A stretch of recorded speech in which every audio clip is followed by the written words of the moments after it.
ಬನ್ನಿ ವೀಕ್ಷಕರೇ, ಮುಂದಿನ ರಾಶಿ ಕನ್ಯಾ ರಾಶಿ. ಈ ಒಂದು ಕನ್ಯಾ ರಾಶಿಯ ಯುಗಾದಿ ವರ್ಷ ಭವಿಷ್ಯ ಹೇಗಿದೆ ಅಂತ ತಿಳ್ಕೊಳ್ಳೋಣ. ಮೇಡಮ್, ಮುಂದಿನ ರಾಶಿ ಕನ್ಯಾ ರಾಶಿ. ಈ ಒಂದು ಕನ್ಯಾ ರಾಶಿಗೆ ಯುಗಾದಿಯಲ್ಲಿ ಯಾವ ರೀತಿ ಶುಭ ಫಲ ಅಶುಭ ಫಲ ಇದೆ ಅಂತ ತಿಳಿಸಿ. ಖಂಡಿತ.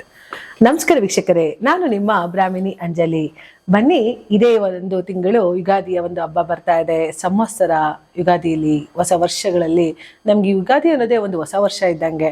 ಯಾಕೆಂತಂದ್ರೆ ಒಬ್ಬ ಮನುಷ್ಯ ಪ್ರತಿಯೊಂದು ಜೀವನದಲ್ಲೂ ಏರಿಳಿತಗಳನ್ನು ನೋಡ್ತಾ ಇರ್ತಾನೆ. ಅದೇ ರೀತಿ ಯುಗಾದಿ ಹಬ್ಬ ಬಂದಾಗ ಎಲ್ಲೋ ಒಂದು ಕಡೆ ನನ್ನ ರಾಶಿಗೆ ಶುಭ ಫಲಗಳನ್ನು ಇದೆಯಾ ಅನ್ನೋದನ್ನ ಬಯಸ್ತಾ ಇರ್ತಾನೆ. ಖಂಡಿತ ಕನ್ಯಾ ರಾಶಿಯವರಿಗೂ ಕೂಡ ಈಗೊಂದು ಯುಗಾದಿ ಹಬ್ಬ ಅತಿ ಹೆಚ್ಚು ಶುಭ ಸುದ್ದಿಗಳನ್ನ ತರ್ತಾ ಇದೆ ಅಂತ ಹೇಳ್ತಾ ಈ ಒಂದು ಫಲಗಳನ್ನ ನೋಡ್ತಾ ಹೋಗೋಣ. ನೋಡಿ, ಕನ್ಯಾ ರಾಶಿಯವರಿಗೆ ಆಲ್ರೆಡಿ 10ನೇ ಮನೇಲಿ ಗುರು ಇದ್ದ. ಈ ಗುರು ಲಾಭಕ್ಕೆ ಬರ್ತಾ ಇದ್ದಾನೆ.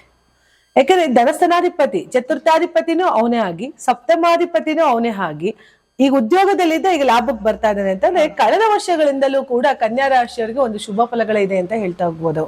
ನೋಡಿ, ತುಂಬಾ ಜನ ಕಾಮೆಂಟ್ ಮಾಡ್ತಾರೆ, ಮೇಡಮ್ ಇದು ನೀವ್ ಹೇಳ್ತಾನೆ ಇದ್ದೀರಾ, ನನಗೇನು ಆಗ್ತಾ ಇಲ್ಲ, ನೀವಂದ್ರಿ. ನಾನು ಪ್ರತಿ ಸರಿ ಏನ್ ಹೇಳ್ತೀನಿ ಅಂದ್ರೆ ನಿಮ್ಮ ದಶಾಭುಕ್ತಿ ಇಂಪಾರ್ಟೆಂಟು. ಇದು ಗೋಚಾರದಲ್ಲಿ ನಡೆಯೋದು ನಾವು 25 to 30% ಹೇಳ್ಬೋದೇ ಹೊರತು ದಶಾಭುಕ್ತಿನ ನೋಡ್ಕೊಳ್ಳಿ. ದಶಾಭುಕ್ತಿಯ ಮೇಲೆ ನಿಮ್ಮ ಜೀವನ ಆಧಾರಿತವಾಗಿರ್ತದೆ. ಹಾಗಾಗಿ ಇಲ್ಲೆಲ್ಲೋ ಒಂದ್ ಕಡೆ ಕನ್ಯಾ ರಾಶಿಯವರಿಗೆ ಒಂದು ಸಪ್ತಮಾಧಿಪತಿನೂ ಅವನೇ ಆಗಿ, ಚತುರ್ಥಾಧಿಪತಿನೂ ಅವನೇ ಆಗಿ ಕಳೆದ ವರ್ಷಗಳಲ್ಲಿ ಮಾಡಿದಂತಹ ಸಾಧನೆ ಈ ವರ್ಷ ದುಪ್ಪಟ್ಟಾಗತ್ತೆ ಅಂತ ಹೇಳ್ಬೋದು. ಯಾಕೆ ಲಾಭಾಧಿಪತಿಗೆ ಬರ್ತಾ ಇದ್ದಾನೆ ಗುರು, ಧನಕಾರಕ. ಅದು ಎಲ್ಲಿ? ಕಟಕ ರಾಶಿಯ ಉಚ್ಚ ಸ್ಥಾನದಲ್ಲಿ. ಈಗ ನೋಡಿ, ಹೊಸ ಹೊಸ ಕೆಲಸಗಳು ನಡೆಯುವಂಥದ್ದು, ಯಾವ್ದಾವುದು ಒಂದು ಹೊಸ ಕೆಲಸಗಳ ಕೈ ಹಾಕೋಣ, ಮುನ್ನುಗ್ಗೋಣ, ಸುಮ್ನೆ ಕುತ್ಕೋಬಾರ್ದು, ಲೈಫಲ್ಲಿ ಏನಾದ್ರು ದುಡಿಯೋಣ ಅನ್ನೋದನ್ನ ಈ ಕನ್ಯಾ ರಾಶಿಯವರ ಒಂದು ಗುಣ ಸ್ವಭಾವ. ಜೊತೆ ಕನ್ಯಾ ರಾಶಿಯವರಿಗೆ ಸುಮ್ನೆ ಕುತ್ಕೊಳ್ಳೋದಕ್ಕೆ ಬರಲ್ಲ, ಏನಾರು ಒಂದು ಕ್ರಿಯೇಟಿವಿಟಿ ಮೈಂಡ್ ಇರ್ತದೆ ಈ ಕನ್ಯಾ ರಾಶಿಯವರಿಗೆ. ಯಾಕೆಂತ ಅಂದ್ರೆ ಅತಿ ಹೆಚ್ಚು ಬುದ್ಧಿವಂತ ರಾಶಿಗಳು ಯಾವುದು ಅಂತ ಅಂದ್ರೆ ಮಿಥುನ ಮತ್ತೆ ಕನ್ಯಾ ಅಂತ ಹೇಳ್ತೀನಿ. 2 ಅಧಿಪತಿ ಬುಧ, ಮರ್ಕ್ಯೂರಿ. ಸೊ ಫಾಸ್ಟೆಸ್ಟ್ ಆಗಿ ಮರ್ಕ್ಯೂರಿ ಓಡ್ತಾ ಇದೆ ಅಂತ ಅಂದ್ರೆ ಅವ್ರ ಬ್ರೈನ್ ಅಲ್ಲಿ ವೆರಿ ಫಾಸ್ಟ್ ಆಗಿ ವರ್ಕ್ ಮಾಡ್ತಾನೆ ಮರ್ಕ್ಯೂರಿ. ಅದೇ ಬುಧನ ರಾಶಿಗಳು ನೀವಾಗಿರೋದ್ರಿಂದ ಬುದ್ಧಿವಂತರು ಅಂತಾನೆ ಹೇಳ್ಬೋದು. ನೋಡಿ, ಒಂದೊಂದು ಮನೆಗೂ ಒಂದೊಂದು ಗ್ರಹಗಳು ಅಧಿಪತಿಯಾಗಿ ಕೂತಿರ್ತಾರೆ. ಆ ಗುಣದ ಸ್ವಭಾವಗಳು ಇವ್ರಿಗಿರ್ತಾರೆ. ನೋಡಿ, ಇಲ್ಲೆಲ್ಲ ಒಂದ್ ಕಡೆ ಋಷಭ ಮತ್ತೆ ತುಲಾ ಅವರು ಯಾವ್ದೇ ಕಾರಣಕ್ಕೂ ಲಕ್ಷ್ಮಿನ ಬಾನಂಗೆ ಇಲ್ಲ, ಲಕ್ಷ್ಮಿ ಅವ್ರ ಮೇಲೆ ಕೂತಿರ್ತಾಳೆ. ಸೊ ಅದೇ ರೀತಿ ಬುಧ ಲಕ್ಷ್ಮೀ ನಾರಾಯಣ ಹೋಗ, ನಾರಾಯಣ ನಿಮ್ಮ ಮನೇಲಿ ಕೂತಿದ್ದಾನೆ ಅಂತ ಅಂದ್ರೆ ನೀವ್ ಎಷ್ಟು ಅದೃಷ್ಟವಂತಗಳಂತ ಹೇಳ್ತಾ ಹೋಗ್ಬೋದು. ಮಿಥುನ ರಾಶಿಯವರಿಗೂ ಬುಧಾಧಿಪತಿ, ಅವ್ರ ಮೇಲೂ ಸಾಕ್ಷಾತ್ ನಾರಾಯಣ ಅವ್ನ ಮನೇಲೆ ಇರ್ತಾನೆ. ಕನ್ಯಾ ರಾಶಿಯವರಿಗೂ ಸಾಕ್ಷಾತ್ ನಾರಾಯಣ ಇರ್ತಾನೆ. ಅವ್ರು ಕರ್ಕೊಂಡ್ಬೇಕಾಗಿರೋದು ಒಬ್ರನ್ನೇ, ಲಕ್ಷ್ಮಿನ. ಸೊ ಲಕ್ಷ್ಮಿನ ಜೊತೆಗೆ ಇಟ್ಕೊಂಡ್ಬಿಟ್ರೆ 100% ನೀವು ಸಕ್ಸಸ್ ಅಂತ ಹೇಳ್ತಾ ಹೋಗ್ಬೋದು ಕನ್ಯಾ ರಾಶಿಯವರು.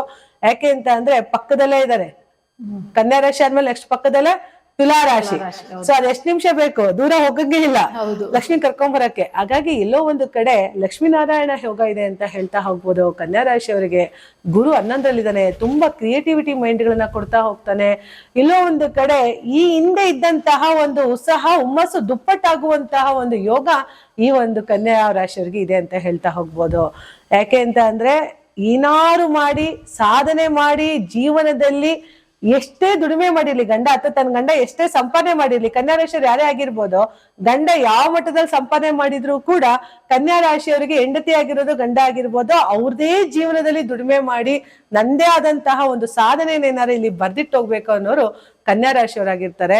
ಹಾಗಾಗಿ ಕನ್ಯಾ ರಾಶಿಯವರು ಬುದ್ಧಿವಂತರು. ಏನಿಲ್ಲ ಅಂದ್ರೂ ಕೂಡ ಜೀರೋದಲ್ಲೂ ಕೂಡ ಹೀರೋ ಕೂಡ ಆಗ್ಬಿಡ್ತಾರೆ ಕನ್ಯಾ ರಾಶಿಯವರು. ಲೈಫಲ್ಲಿ ಇವಾಗ ಗುರು ಬರ್ತಾ ಇದ್ದಾನೆ, ಸಾಧನೆ ಮಾಡುವಂತಹ ಟೈಮು, ಹಣವನ್ನ ಕ್ರೋಢೀಕರಣ ಮಾಡುವಂತಹ ಟೈಮು. ಜೊತೆಗೆ ಮನೆ ಏನಾದ್ರು ಸಂಬಂಧಪಟ್ಟಂತೆ ತಗೊಳ್ಬೇಕು ಅಂತ ಇದ್ರೆ ಖಂಡಿತ ಸಾಧನೆ ಮಾಡ್ತೀರಿ. ಅಥವಾ ಮನೆಗೆ ಸಂಬಂಧಪಟ್ಟಂತ ನವೀಕರಣ ಮಾಡ್ಬೇಕು ಅಂದ್ರೆ ನೂತನವಾಗಿ ಅದನ್ನ ಅಲಂಕಾರಗೊಳಿಸ್ಬೇಕು ಅಂದ್ರೂ ಕೂಡ ಸಾಧನೆ ಮಾಡುವಂತಹ ಟೈಮು ಈ ಒಂದು ಕನ್ಯಾ ರಾಶಿಯವ್ರಿಗಿದೆ. ನೋಡಿ, ಟೈಮ್ ಬಂದಾಗ ನಾವು ಸುಮ್ನೆ ಕುತ್ಕೋಬಾರ್ದು ಅಂತ ಹೇಳ್ತೇವೆ. ಯಾಕೆ? ಸದುಪಯೋಗ ಅಂತ ಪಡ್ಕೋಬೇಕು ಅಂತ. ಟೈಮ್ ಬಂದಾಗ ನಾವ್ ಹಂಗೆ ಕೂತಿರೋ ಮುಂದೆ ಟೈಮ್ ಓಡ್ತಾನೆ ಇರುತ್ತೆ. ಹಿಂದೆ ಬರ್ದೇ ಇರೋ ಏಕೈಕ ಅಂದ್ರೆ ಸಮಯ, ಏಜ್, ವಯಸ್ಸು. ಸೊ ಲೈಫ್ ಅಲ್ಲಿ ನಾವು ಏನಾದ್ರು ಮಾಡ್ತೀವಿ ಅಂದ್ರೆ ಎವ್ರಿ ಡೇ ನಾವ್ ಏನ್ ಕೆಲಸ ಮಾಡ್ತೀವಿ ಅನ್ನೋದನ್ನ ಅವತ್ತಿನ ದಿವಸ ಆ ಸಾಧನೆ ಮಾಡೋದಕ್ಕೆ ಬರ್ದಿಟ್ಕೊಬಿಡ್ಬೇಕು. ಸೊ ಡೂ ಆರ್ ಡೈ ಅನ್ನೋ ಒಂದು ಪರಿಸ್ಥಿತಿಲಿ ಮಾಡು ಇಲ್ಲ ಮಡಿ ಅನ್ನೋ ತರ ಬದುಕ್ಬೇಕು ಅನ್ನೋದು ಏನಾದ್ರು ಇದ್ರೆ ಅದು ಕನ್ಯಾ ರಾಶಿಯವ್ರಿಗೆ ಆಗಿರೋದ್ರಿಂದ ಟೈಮ್ ತುಂಬಾ ಚೆನ್ನಾಗಿದೆ. 11ನೇ ಮನೆ ಗುರು ಬರ್ತಾ ಇದ್ದಾನೆ, ಧನಕಾರಕ ಲಾಭ ಉಚ್ಚ ಸ್ಥಾನದಲ್ಲಿ ಕುಳಿತಿರೋದ್ರಿಂದ ಇಲ್ಲೆಲ್ಲೋ ಒಂದು ಕಡೆ ಈ ಒಂದು 20,000 ರೂಪಾಯಿ ಸಂಬಳ ತಗೊಳ್ತಿರ್ತಾರೆ ಅನ್ಕೊಳ್ಳಿ, ದಿಢೀರಂತ ಅವ್ರಿಗೊಂದು 60-70,000 ಸಂಬಳ ಬರುತ್ತೆ. ಎಲ್ಲೋ ಒಂದ್ ಕಡೆ 1 ಲಕ್ಷ ಸ್ಯಾಲ್ರಿ ತಗೋತಾ ಇದೀರಿ ಅನ್ಕೊಳ್ಳಿ, 2 ಲಕ್ಷ ಸ್ಯಾಲ್ರಿ ತಗೊಳ್ಳುವಂತ ಒಂದು ಅವಕಾಶ ಕನ್ಯಾ ರಾಶಿಯವರಿಗೆ ಖಂಡಿತ ಬಂದೇ ಬರುತ್ತೆ. ಈ ರೀತಿ ನಿಮಗೆ ಕ್ರೆಡಿಟ್ಗಳು ಬಂದಿಲ್ವಾ, ಈ ರೀತಿ ನಿಮ್ಮ ಅಕೌಂಟ್ ಅಲ್ಲಿ ಕ್ರೆಡಿಟ್ ಆಗಿಲ್ವಾ ಅನ್ನೋದನ್ನ ನನಗೆ ಕಾಮೆಂಟ್ ಮಾಡ್ತಾ ಹೇಳ್ತಾ ಹೋಗಿ. ಖಂಡಿತ ಕನ್ಯಾ ರಾಶಿಯವರಿಗೆ ಅತಿ ಹೆಚ್ಚು ಸುವರ್ಣ ಅವಕಾಶ ಅಂತ ಹೇಳ್ಬೋದು. ಸುವರ್ಣ ಅಂದ್ರೆ ಗೊತ್ತು ನಿಮಗೆ, ಚಿನ್ನದ ಹೌದು ಒಂದು ಅವಕಾಶ ಇರುವಂತದ್ದು.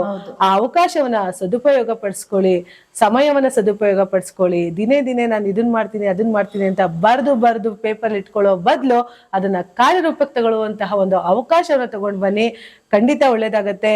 ಈ ಹಿಂದೆ ಎಲ್ಲ ಇದ್ದಂತಹ ಕೆಲಸ ಕಾರ್ಯಗಳಿಗಿಂತ ಅತಿ ಹೆಚ್ಚು ದುಪ್ಪಟ್ಟಾಗಿ ನಿಮಗೆ ಕೆಲಸವನ್ನ ಕೊಡುವಂತಹ ಒಂದು ಅವಕಾಶ ನಿಮಗೆ ಸಿಗ್ತಾ ಇರೋದ್ರಿಂದ, ನಿಮಗೆ ಅವಕಾಶಗಳ ಸುರಿಮಳೆ ನಿಮಗೆ ಸಿಗ್ತಾ ಇರೋದ್ರಿಂದ ಕನ್ಯಾ ರಾಶಿಯವರಿಗೆ ಎಲ್ಲೋ ಸಮಯವನ್ನ ಸದುಪಯೋಗ ಪಡಿಸ್ಕೊಳ್ಳುವಂತಹ ಸಮಯ ಬಂದಿದೆ.